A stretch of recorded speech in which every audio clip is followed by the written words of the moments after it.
السلام علیکم ورحمۃ اللہ وبرکاتہ۔ ان اللہ و ملائکتہ یصلون علی النبی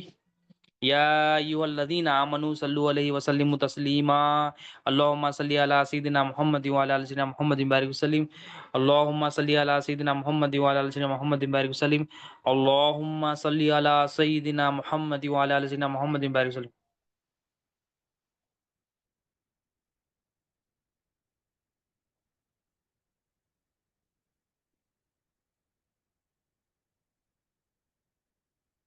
اللهم صل على سيدنا محمد وعلى ال سيدنا محمد بارک وسلم اللهم صل على سيدنا محمد وعلى ال سيدنا محمد بارک وسلم۔ اللہ تعالیٰ کا بے انتہا فضل و کرم ہے کہ اس نے ہمیں نبی کریم صلی اللہ علیہ وسلم کی امت میں پیدا فرمایا اور پیدا ہونے کا فخر عنایت فرمایا۔ الحمدللہ یہ فخر رشکی انبیاء نکلا۔ مزید برائے کرم ہوا کہ اللہ تعالیٰ نے قرآن جیسی نعمت سے سرفراز فرمایا، اولیاء اللہ کے دامن سے وابستہ کیا اور ایمان کی تجدید کے لیے ہم سب کو یہاں پر جمع فرمایا۔ الحمدللہ اللہ تعالیٰ قرآن مجید میں سورہ مائدہ آیت نمبر 67 میں ارشاد فرماتے ہیں، نبی کریم صلی اللہ علیہ وسلم کی تعریف، نبی کریم صلی اللہ علیہ وسلم کی نعت، نبی کریم صلی اللہ علیہ وسلم کی عظمت بیان فرماتے ہیں۔ سورہ مائدہ آیت نمبر 61 میں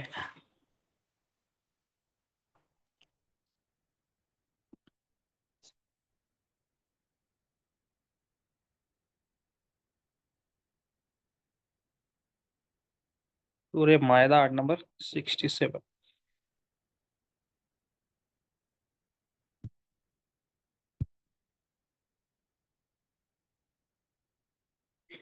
سورہ مائدہ آیت نمبر 67 اے رسول پہنچا دو جو کچھ اترا تمہیں تمہارے رب کی طرف سے، اور ایسا نہ ہو تو تم نے اس کا کوئی پیام نہ پہنچایا اور اللہ تمہاری نگہبانی کرے گا لوگوں سے، بے شک اللہ کافروں کو راہ نہیں دکھاتا۔ اب یہ آیت شریف کیا ہے؟ نبی کریم صلی اللہ علیہ وسلم کے متعلق اللہ تعالیٰ فرما رہے ہیں، اے محبوب صلی اللہ علیہ وسلم جو بھی آپ کو پہنچا ہے، جو بھی آپ کو اترا ہے، آپ بے خوف ہو کر بغیر کسی خوف کے آپ یہ بات کو پہنچائیے۔ اور اللہ تعالیٰ فرما رہے ہیں، اے محبوب اللہ آپ کی نگہبانی فرمائے گا، اللہ آپ کی حفاظت فرمائے گا، اللہ تعالیٰ آپ کو پروٹیکٹ کرے گا۔ تو یہاں پر اللہ تعالیٰ کیا فرما رہے ہیں؟ آپ صلی اللہ علیہ وسلم کی حفاظت کی ذمہ داری اللہ تعالیٰ نے دی کہ محبوب آپ کی حفاظت کی ذمہ داری ہم لیتے، بس آپ بے خوف ہو کر کھلم کھلا دشمنوں کے بیچ میں ہو کر بھی تبلیغ فرمائیے، آپ کی حفاظت کی ذمہ داری ہم لیتے ہیں۔ تو یہاں پر نبی کریم صلی اللہ علیہ وسلم کی شان ہے کہ اللہ تعالیٰ، حالانکہ پچھلے امت کے انبیاء علیہ السلام بھی گزرے، کتابیں بھی گزری، دین بھی گزرا، لیکن نہ دین کی ان کی حفاظت کی ذمہ داری لی گئی تھی، نہ ان کی جان کی حفاظت لی گئی تھی، اور نہ وہ کتاب کی ذمہ داری لی گئی۔ مگر نبی کریم صلی اللہ علیہ وسلم کی خصوصیت ہے کہ اللہ تعالیٰ فرماتے ہیں، محبوب صلی اللہ علیہ وسلم بے خوف ہو کر ان کے بیچ رہ کر آپ تبلیغ فرمائیے، ہم آپ کی ذمہ داری لیتے ہیں، ہم آپ کی جو نا ذمہ داری لیتے ہیں۔ تو یہ نبی کا اب یہ آیت شریف کا شان نزول کیا ہے؟ یہ آیت شریف کا شان نزول یہ ہے کہ کچھ یہود، مدینہ منورہ کے کچھ یہود تھے، انہوں نے کہا نبی کریم صلی اللہ علیہ وسلم کہ ہم طاقتور ہیں اور ہم بڑی جماعت والے ہیں، اگر آپ تبلیغ روک دیں گے تو ہم آپ کو عزت دیں گے اور ہم آپ کی خدمت کریں گے، یہ انہوں نے کہا، اور اگر آپ تبلیغ نہیں روکیں گے، تبلیغ کو جاری رکھیں گے تو ہم آپ کو شہید کر دیں گے۔ تو جب شہید کر دیں گے تو یہ آیت کا شان نزول بتاتے اولیاء اللہ کہ جب شہید کر دیں گے تو اللہ کے رسول صلی اللہ علیہ وسلم کی حفاظت کے لیے وہاں پر مہاجرین بھی تھے، انصار بھی تھے، مدینہ منورہ تو 100 مہاجرین انصار ہمیشہ نبی کریم صلی اللہ علیہ وسلم کی خدمت میں ہوتے، ہمیشہ نبی کریم صلی اللہ علیہ وسلم کی حفاظت میں لگے ہوئے تھے۔ تو جب نبی کریم صلی اللہ علیہ وسلم کی حفاظت میں وہ لگ گئے تو یہ آیت شریفہ نازل ہوئی۔ جب یہ آیت شریفہ کیا ہے کہ اے محبوب صلی اللہ علیہ وسلم آپ کی حفاظت کی ذمہ داری ہم لیتے، آپ بے خوف ہو کر جو ہے نا تبلیغ فرمائیے، تو اللہ کے رسول صلی اللہ علیہ وسلم نے یہ تمام جو ہے نا صحابہ کرام کو، مہاجرین اور انصار کو بلا کر فرمایا کہ تم لوگ اب گھر چلے جاؤ، تم لوگ گھر جا کر آرام کر لو، تمہاری حفاظت کی میری حفاظت کی ذمہ داری اللہ تعالیٰ نے لے لی، میری حفاظت کی ذمہ داری اللہ نے لی، تو تم جا کر اب جو ہے نا بے فکر ہو کے آرام کر لو۔ تو یہ نبی کریم صلی اللہ علیہ وسلم کی شان ہے کہ اللہ تعالیٰ نے نبی کریم صلی اللہ علیہ وسلم کی حفاظت کی ذمہ داری لی، کیونکہ پچھلے امت میں کیا تھا؟ حضرت عیسیٰ علیہ السلام مثال کے طور پر، حضرت عیسیٰ علیہ السلام کو جب یہودیوں نے، لوگوں نے ستایا تو اللہ تعالیٰ نے آپ کو جو نا چوتھے آسمان پر بلا لیا۔ تو لیکن نبی کریم صلی اللہ علیہ وسلم کی شان یہ ہے کہ اللہ تعالیٰ نے فرمایا، اے محبوب صلی اللہ علیہ وسلم آپ دشمنوں کے بیچ میں اللہ تعالیٰ رکھے، تبلیغ کا بھی حکم دیے اور حفاظت کی بھی ذمہ داری۔ تو اس لیے کیا ہے، نبی کریم صلی اللہ علیہ وسلم کے، حالانکہ بہت سارے دشمن تھے نبی کریم صلی اللہ علیہ وسلم کے، تکلیف دینا چاہتے تھے، مگر نبی کریم صلی اللہ علیہ وسلم نے ایسی تبلیغ کی کہ وہ لوگ نبی کریم صلی اللہ علیہ وسلم کا کچھ بھی جو نا کچھ بھی نقصان نہیں پہنچا سکتے۔ تو نبی کریم صلی اللہ علیہ وسلم کی شان ہے، جیسے حضرت عیسیٰ علیہ السلام کو تو اٹھا لیا، مگر نبی کریم صلی اللہ علیہ وسلم کی شان کیا ہے؟ اب اللہ تعالیٰ نے ہمیں دین بھی دی، ہمارے دین کی بھی حفاظت کا ذمہ داری لی۔ اللہ تعالیٰ نے فرمایا ہم تمہارے دین کی بھی حفاظت فرماتے، تمہاری کتاب کی بھی، تو دین کی بھی ذمہ داری اللہ نے دی، دین کی بھی ذمہ داری اللہ نے دی، اور کتاب کی بھی ذمہ داری اللہ نے دی، اور نبی کریم صلی اللہ علیہ وسلم کی حفاظت لوگوں سے بھی اللہ تعالیٰ نے ذمہ داری لی۔ یہ نبی کریم صلی اللہ علیہ وسلم کی شان ہے، اور اسی وجہ سے ہی پچھلی امت کے جو انبیاء علیہ السلام تھے، جب وہ دین کی تبلیغ کرتے تھے تو لوگ کیا کرتے تھے؟ ان کو، انبیاء علیہ السلام کو، اپنے انبیاء علیہ السلام کو شہید کر دیتے، اور اس لیے انبیاء علیہ السلام کہیں باقی نہ رہے، اور نبی کریم صلی اللہ علیہ وسلم کی ذمہ داری اللہ نے خود لی۔ اور پچھلے امت میں کیا تھا کہ وہ دین کی ذمہ داری بھی اللہ نے نہیں لی۔ اس امت محمدیہ صلی اللہ علیہ وسلم نے فرمایا کہ دین کی ذمہ داری ہم لیتے، دین مکمل اور ہم اس کی حفاظت فرماتے، اس لیے دین قائم ہے۔ لیکن پچھلی امتوں میں کیا تھا کہ دین قائم نہیں ہوا، دین ختم ہو گیا، اور کتابیں بھی باقی نہیں رہی، کیونکہ اللہ تعالیٰ نے وعدہ نہیں فرمایا تھا کہ ہم کتاب کی، لیکن قرآن مجید باقی ہے، قیامت تک رہے گا، کیونکہ اللہ نے اس کی حفاظت فرمائی۔ اور اسی وجہ سے پچھلی امتوں میں کیا تھا، وہ کتابیں جو تھی، وہ کتابیں لوگوں نے بدل دی اور اپنی جو ہے نا مرضی سے تبدیلی ڈالی، اور وہ کتابیں ختم ہو۔ تو اب جب حفاظت کی بات آئی تو سب سے پہلے حفاظت کرنے والے جو تھے حضرت سعد بن ابی وقاص رضی اللہ تعالیٰ عنہ تھے۔ حضرت سعد بن ابی وقاص کیا ہے؟ صحابی رسول ہے۔ جب جو یہودی جو سردار مدینہ منورہ کے تھے، نبی کریم صلی اللہ علیہ وسلم اس طرح فرماتے کہ اگر آپ تبلیغ نہیں روکیں گے تو ہم آپ کو شہید کر دیں گے، ہم آپ کو تکلیف دے دیں گے۔ تو سب سے پہلے حضرت عائشہ صدیقہ رضی اللہ تعالیٰ عنہ فرماتے کہ حضرت سعد بن ابی وقاص رضی اللہ عنہ نے سب سے پہلے نبی کریم صلی اللہ علیہ وسلم کی حفاظت فرمائی۔ نبی کریم صلی اللہ علیہ وسلم نے ایک مرتبہ جب رات میں مدینہ منورہ پہنچ رہے تھے، حضرت عائشہ صدیقہ فرماتے ہیں کہ نبی کریم صلی اللہ علیہ وسلم نے ارشاد فرمایا، سرکار کی خواہش تھی کہ کاش کوئی نیک بندہ ہماری حفاظت فرماتا۔ یہ نبی کریم صلی اللہ علیہ وسلم کی شان ہے کہ کسی کو بھی چن لے، کہ خواہش جب فرمائی تو جب رات کا موقع تھا اور آپ صلی اللہ علیہ وسلم بیدار تھے، آپ صلی اللہ علیہ وسلم جو ہے نا آرام فرما نہیں رہے تھے، تو اسی میں باہر سے ہتھیاروں کی آواز آئی۔ سرکار دو عالم صلی اللہ علیہ وسلم نے پوچھا کون ہے اتنی رات کو؟ تو باہر سے آواز آئی، یا رسول اللہ میں سعد ہوں۔ تو سرکار نے فرمایا کہ اے سعد، کس چیز نے تمہیں یہاں پر لے کے آیا؟ کون سی چیز تھی تمہیں یہاں پر لے کے آئی اتنی رات کو بھی جو نا؟ تو حضرت سعد رضی اللہ عنہ فرماتے یا رسول اللہ میرے دل میں خوف ہوا کہ کہیں آپ کو کسی سے کچھ خطرہ نہ ہو، اس وجہ سے میں رات کو آ گیا۔ دیکھو اپنی نیند کو قربان کر کے، اور ان کے دل میں بے چینی تھی کہ کہیں نبی کریم صلی اللہ علیہ وسلم کو کوئی نقصان نہ ہو جائے۔ سب سے پہلے حضرت عائشہ فرماتے سب سے پہلے جو آگے بڑھ گئے حضرت سعد رضی اللہ عنہ۔ دیکھو نبی کریم صلی اللہ علیہ وسلم کی فکر ہوتی تھی، نبی کریم صلی اللہ علیہ وسلم کے غلاموں کو کیا ہوتی ہے؟ نبی کریم صلی اللہ علیہ وسلم کی فکر، نبی کریم صلی اللہ علیہ وسلم کے دین کی فکر، نبی کریم صلی اللہ علیہ وسلم کے گھر والوں کی فکر ہمیشہ۔ نبی کریم صلی اللہ علیہ وسلم ان سب کسی کے محتاج نہیں ہے، مگر یہاں پر بتا رہے ہیں کہ عمل کیا ہے، ایمان کیا ہے، لا الہ الا اللہ ہے، محمد رسول اللہ صلی اللہ علیہ وسلم۔ نبی کریم صلی اللہ علیہ وسلم ہر چیز قربان، نیند قربان، مال قربان، بیوی قربان، بچے قربان، ماں باپ قربان، پراپرٹی قربان، ہر چیز نبی کریم صلی اللہ علیہ وسلم کے قربان۔ یہ صحابہ کرام، تو رات کو آ کر فرمایا یا رسول اللہ مجھے خوف ہوا، میرے دل میں خوف آیا کہ کہیں آپ کو کچھ خطرہ نہ ہو، اس لیے میں آ کر کھڑ گیا۔ وہ آواز آئی بول کر سرکار دو عالم صلی اللہ علیہ وسلم جو نا بیداری تھے آپ صلی اللہ علیہ وسلم، تو اللہ کے رسول صلی اللہ علیہ وسلم نے آپ کے لیے دعا فرمائی، اور آپ صلی اللہ علیہ وسلم پھر سو گئے۔ پھر آپ صلی اللہ علیہ وسلم نے جو نا نیند جو نا آپ نے صلی اللہ علیہ وسلم نے نیند لی۔ تو یہاں پر بتانے کا مقصد یہ ہے کہ نبی کریم صلی اللہ علیہ وسلم کی حفاظت کی ذمہ داری اللہ تعالیٰ نے دیا، اور اللہ تعالیٰ یہ کام کسی سے بھی لیتا۔ تو نبی کریم صلی اللہ علیہ وسلم کی عزت کی، عظمت کی، ذات کی، ہر چیز کی حفاظت نبی کریم صلی اللہ علیہ وسلم، اللہ کے رسول صلی اللہ علیہ وسلم کی دین کی حفاظت، اللہ کے رسول صلی اللہ علیہ وسلم کے قرآن اپنے کلام کی حفاظت کی بھی ذمہ داری نبی کریم صلی اللہ علیہ وسلم کی ذمہ داری اللہ تعالیٰ نے دی، اور قیامت تک جو ہے نا یہ ذمہ داری اللہ تعالیٰ ہو بھی رہا ہے کہ کوئی دنیا کا کوئی بندہ نبی کریم صلی اللہ علیہ وسلم کے خلاف سوچے گا بھی نہیں، اور جو سوچا نبی کریم صلی اللہ علیہ وسلم کے خلاف کرنے کے لیے، جو خیال بھی کرا نبی کریم صلی اللہ علیہ وسلم کے خلاف کچھ بکنے کے لیے، اور اس کا انجام ہم ہسٹری میں دیکھیں کہ اس کا انجام کیا ہوا، اللہ تعالیٰ نے اس کا کیسا جو نا ذلیل کرے اس کو، اور آگے بھی جو کو بھی نبی کریم صلی اللہ علیہ وسلم، تو اللہ تعالیٰ نے نبی کریم صلی اللہ علیہ وسلم کی ذمہ داری لی، اللہ تعالیٰ نے نبی کریم صلی اللہ علیہ وسلم کی عزت کی، دین کی حفاظت کی ذمہ داری، اور اللہ تعالیٰ یہ کام کس سے بھی لے سکتے، فرشتوں سے بھی لے سکتے، انسانوں سے بھی لے سکتے، صحابہ کرام سے بھی لے سکتے۔ تو یہ کیا ہے، حضرت سعد رضی اللہ عنہ بتا رہے ہیں کہ اپنی نیند کو قربان کر دیے، اپنے وقت کو قربان کر دیے، اور آپ کو حکم بھی نہیں ہوا تھا، مگر آپ کے دل میں، اور دل میں ڈالنے والا کون ہے؟ دل میں ڈالنے والا اللہ تعالیٰ ہی ہے، دل میں الہام کرنے والا اللہ تعالیٰ ہی ڈالتا ہے دل میں بات۔ جب دل میں بات آئی تو کیا کرے آپ؟ فوراً پہنچ گئے کہ میں یہ کام کے لیے جو ہے نا فوراً نبی کی بارگاہ میں چلے ہوں۔ تو ہمارا کام کیا ہے؟ ہم آپ کو اللہ کے رسول صلی اللہ علیہ وسلم خوبصورت دین لے کے آئے، نبی کریم صلی اللہ علیہ وسلم اللہ تعالیٰ کے نور ہے، نبی کریم صلی اللہ علیہ وسلم وہ نورانی دین ہم آپ کو پہنچایا ہے، تو ہم بھی کیا کرنا، وہ دین کو حاصل کرنا، وہ ایمان کا نور حاصل کرنا، وہ محبت کا نور حاصل کرنا، وہ تقوی کا نور حاصل کرنا، اور اپنے آپ کو نور سے بھر دینا، اپنا ظاہر کو بھی نور سے کر دینا، نورانی کر دینا، اپنے باطن کو بھی نورانی کر دینا۔ نورانی کرنے سے مراد کیا ہے؟ کہ نورانی کرنے سے یہ مراد ہے کہ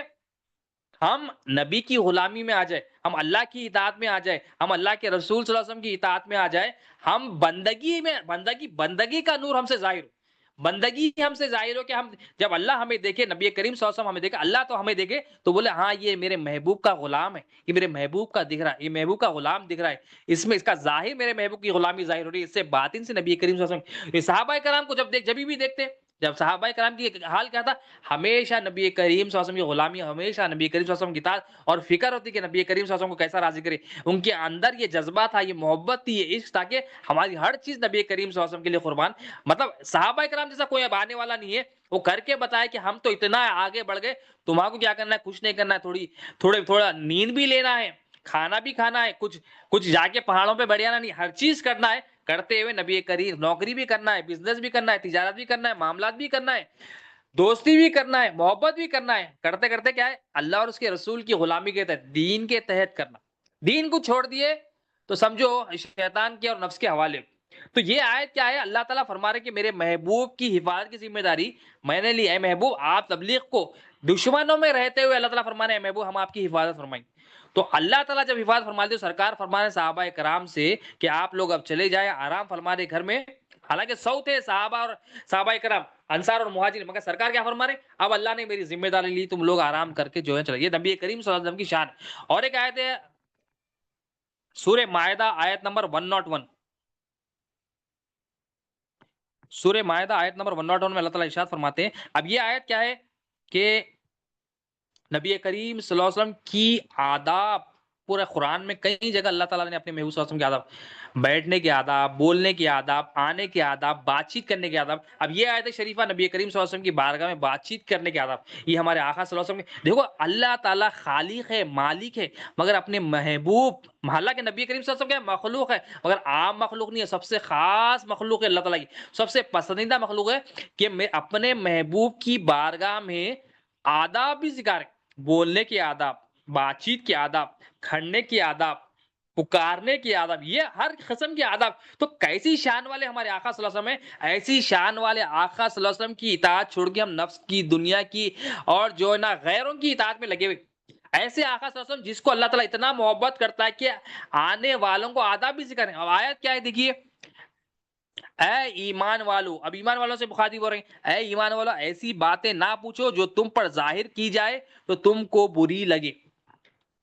اے ایمان والو میری محبوب کی بارگاہ میں آؤ، مگر ایسی باتیں نہ کہو، مطلب ایسے بے فائدے باتیں، سوال ایسا نہ کرو جس کے جواب میں اگر وہ جواب ظاہر ہو جائے تو تم پر بری لگے،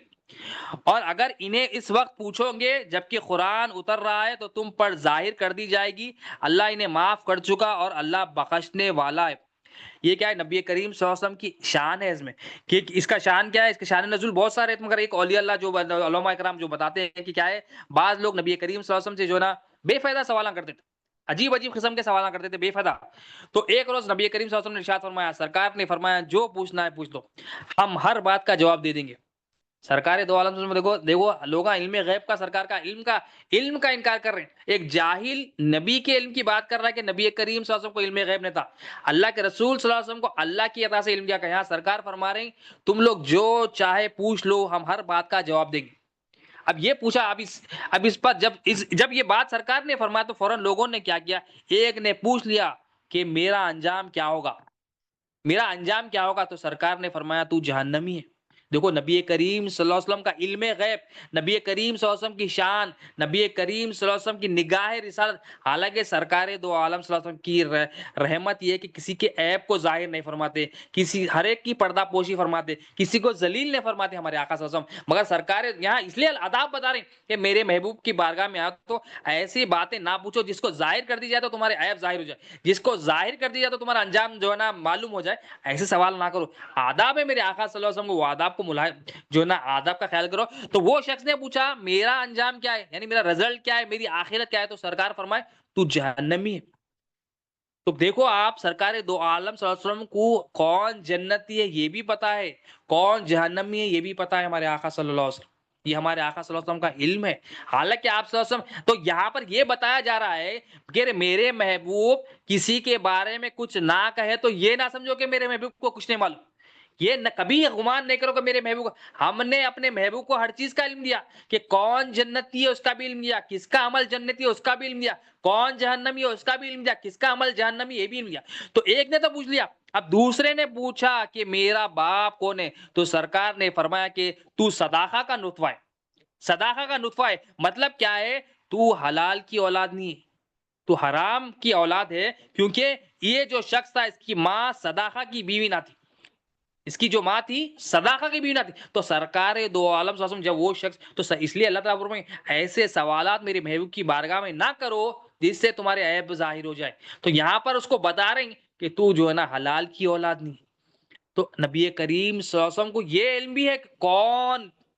پاک ہے کون ناپاک ہے، یہ نبی کریم صلی اللہ علیہ وسلم کو یہ بھی علم ہے. تو صداقہ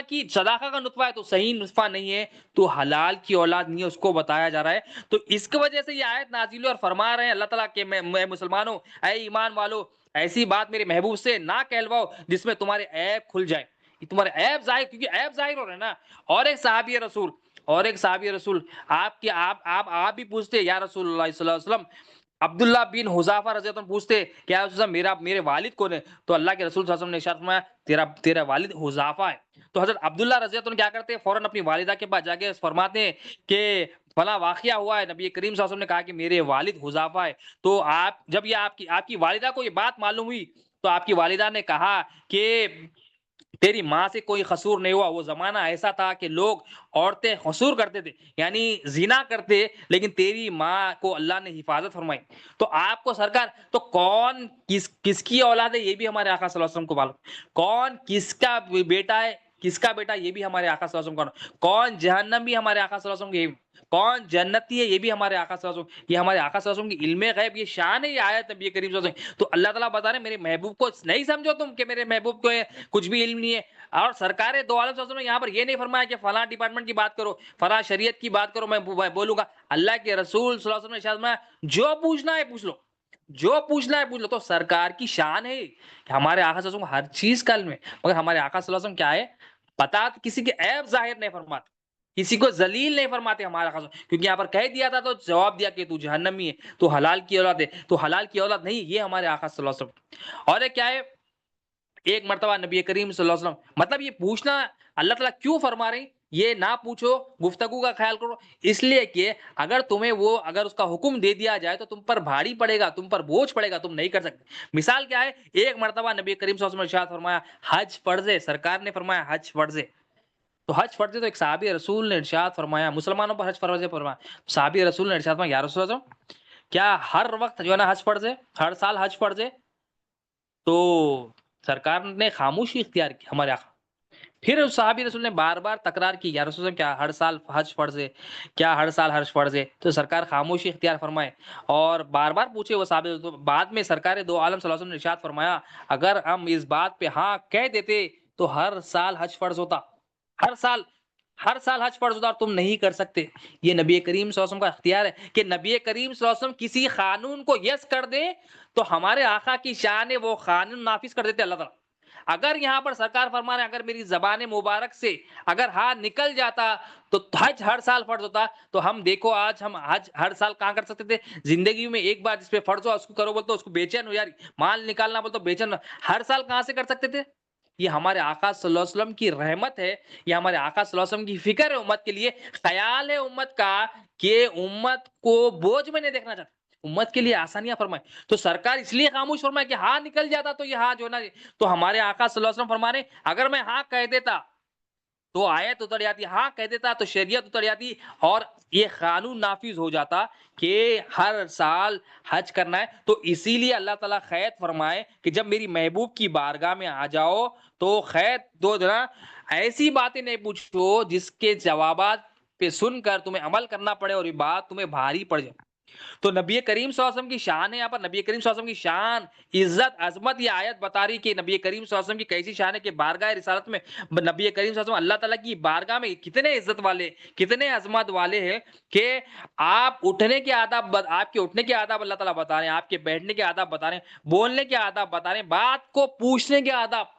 کہ خدا خدا ہو کے اپنے محبوب کی بارگاہ میں بولنے کے آداب سے جو ہے نا بتا رہا ہے، یہ علم دے رہا ہے، یہ تعلیم دے رہا ہے کہ میرے محبوب کی بارگاہ میں آؤ تو ایسے سے سوال کرو، اتنا سوال کرو، ایسا پوچھو، ایسا نہ پوچھو، یہ بتایا جا رہا ہے۔ یہ اس طرح کلام کرو، بے فائدہ کلام نہ کرو، یہ نبی کریم صلی اللہ علیہ وسلم کی شان۔ تو ہمارے آقا صلی اللہ علیہ وسلم بڑی شان والے، تو ہمارے کو دو امپورٹنٹ باتیں کیا معلوم ہے کہ اللہ تعالیٰ نے اب نبی کریم صلی اللہ علیہ وسلم کی حفاظت کی ذمہ داری لی، نبی کریم صلی اللہ علیہ وسلم کا ذکر اللہ تعالیٰ نے بلند فرمایا، نبی کریم صلی اللہ علیہ وسلم کی شان اللہ نے بلند فرمایا، نبی کریم صلی اللہ علیہ وسلم بڑی شان والے، بڑی عظمت والے، کوئی مخلوق نبی کریم صلی اللہ علیہ وسلم کے جو ہے نا مراتب کو بیان نہیں کر سکتا، ہم بس کاپی پیسٹ کر رہے ہیں، تو اللہ والوں کی کاپی پیسٹ ہے، بس وہ کاپی پیسٹ کر کے اللہ تعالیٰ کی لسٹ میں بندوں میں نام لکھا لینا کہ اللہ ہمارے اس محفل کو، ٹوٹے پھوٹے محفل کو تیرے محبوب ترین بندوں کی محفل میں شمار فرمائے، قبول فرما، اور اللہ تعالیٰ قبول کرتا ہے کیونکہ یہ نبی کریم صلی اللہ علیہ وسلم کے ذکر کی محفل ہے، یہ نہیں دیکھا کہ کون کر رہا ہے، یہ دیکھا کہ کس کی محفل ہے، میرے محبوب کی محفل ہے، ذکر کرنے۔ اور دوسری بات یہ کہ نبی کریم صلی اللہ علیہ وسلم کی بارگاہ میں بولنے کا بھی آداب ہے، اور نبی کریم صلی اللہ علیہ وسلم کی بارگاہ میں جب بولو تو بے فائدہ سوال نہ کرو، فائدے والا سوال کرو، ایسا سوال نہ کرو جس سے تمہارے عیب ظاہر ہو جائے۔ تو یہ لوگ کرتے تھے نبی کریم صلی اللہ علیہ وسلم کی بارگاہ میں آ کے، تو سرکار یہ دو عالم صلی اللہ علیہ وسلم کا ادب احترام بتائیں۔ اور تیسری چیز اس آیت شریفہ سے یہ معلوم ہے کہ نبی کریم صلی اللہ علیہ وسلم کو ہر بندے کے جنتی ہوئے یا جہنمی ہے اس کی انجام سے باخبر ہے ہمارے آقا صلی اللہ علیہ وسلم، ہر ایک کون جنتی عمل کرتا ہے، جہنمی کرتا ہے، یہ بھی معلوم، کون کس کی اولاد ہے یہ بھی معلوم، ہمارے آقا صلی اللہ علیہ وسلم کو علم اللہ نے دیا، دینے والا اللہ تعالیٰ ہے، ہم بول رہے ہیں اللہ تعالیٰ کا ذاتی علم ہے، اور نبی کریم صلی اللہ علیہ وسلم کو جو علم ہے عطائی علم ہے، یہ ہمارا عقیدہ ہے، یہ ہمارے اللہ والے ہم کو سکھائے۔ تو ہم کو یہ بات رہنا ہے کہ نبی کریم صلی اللہ علیہ وسلم کو علم غیب بھی دیا ہے، نبی کریم صلی اللہ علیہ وسلم کی کسی بھی چیز سے ریلیٹڈ گھر والے ہو، نبی کریم صلی اللہ علیہ وسلم کے ذات کے تعلق ہو، صفات کے تعلق ہو، ہم کو بغیر علم کے، بغیر تحقیق کے کچھ بھی بکنا نہیں ہے، کسی کی بات سننا نہیں ہے۔ نبی کریم صلی اللہ علیہ وسلم کی شان، ہر شان جو بھی بتائی جا رہی ہے اس سے اعلیٰ ہے نبی کریم صلی اللہ علیہ وسلم، اور کوئی بیان نہیں کر سکتا، یہی بول کے اللہ والے چلے گئے۔ آخر میں مولا سے یہی دعا ہے، اللہم صلی علی سیدنا محمد و علی سیدنا محمد وسلم، یا اللہ جو کچھ کہا گیا سنا گیا مولا بولنے سننے سے زیادہ عمل کی توفیق عطا فرما، ہر دو کے عمل میں اخلاص عطا فرما، ہماری شادی کو قبول فرما، اس میں جتنی بھی غلطیاں ہوں گی معاف فرما، اللہم صلی علی سیدنا محمد و علی سیدنا محمد وسلم، یا اللہ تیرے محبوب کی محبت، تیرے محبوب کی غلامی، تیرے محبوب کا ادب احترام کرنے والا بنا، تیرے محبوب کا ذکر کرنے والا، بھائی اس ٹوٹی پوٹی محفل کو تیرے محبوب تیرے بندوں کی محفلوں میں شرما اور فرما کے قبول فرما، اس میں جو بھی غلطیاں ہوں گی اپنے فضل و کرم سے پیارے محبوب کے میلاد کے سبب ربیع الاول کی شریف کے صدقے مولا قبول فرما لے، مولا قبول فرما لے، مولا قبول فرما لے، اور معاف کر دے، رحم فرما، کرم فرما، ابو در گزر فرما، جو مانگا ہو پیتا فرما، جو نہیں مانگا ہو پیتا فرما، خصوصاً ہمارے ماں باپ کا سایہ ہم پر سلامت رکھ، جیسا انہوں نے بچپنے میں رحم کیا تو اپنی شان کی معافی پر فرما، ان کی تمام تکالیف پریشانیاں دور کر دے، ہمیں ہمارے پیر کو دونوں عالم میں متعلق ان کی دلی مرادوں کو پورا فرما، ان کے علمی روحی فیضان سے ہم سب کو مالا فرما، ہمارے پیر کا ادب احترام کرنے والا بنا، مولا کامل مرید بننے میں مدد فرما، کامل امتی بننے میں مدد فرما، کامل بندہ بننے میں مدد فرما، اللہم صلی علی سیدنا محمد وعلی آل سیدنا محمد وسلم، سبحان ربک رب العزۃ عما یصفون وسلام علی المرسلین والحمد للہ رب العالمین، لا الہ الا اللہ محمد رسول اللہ صلی اللہ علیہ وسلم، اللہم صلی علی سیدنا وسلم، اللہم صلی علی